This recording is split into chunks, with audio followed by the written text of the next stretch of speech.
The next box would be key partners. And key partners, this goes without saying that key partners are not vendors.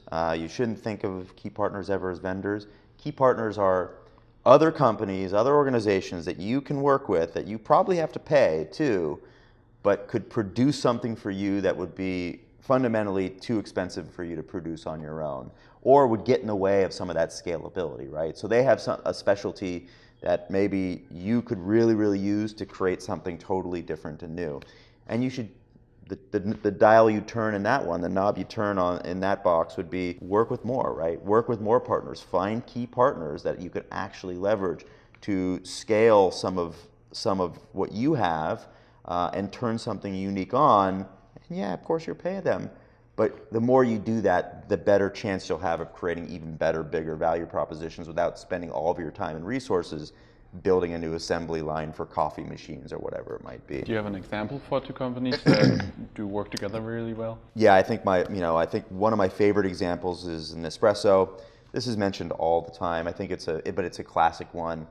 And Nespresso is a wholly owned subsidiary of Nestle, which is a giant food company.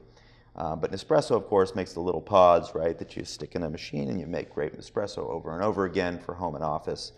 And Nespresso does not make the coffee machines.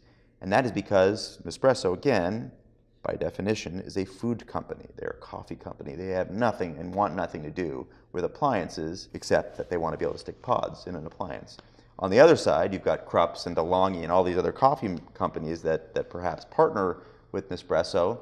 And they also want nothing to do with manufacturing coffee, but they want everything to do with creating appliances.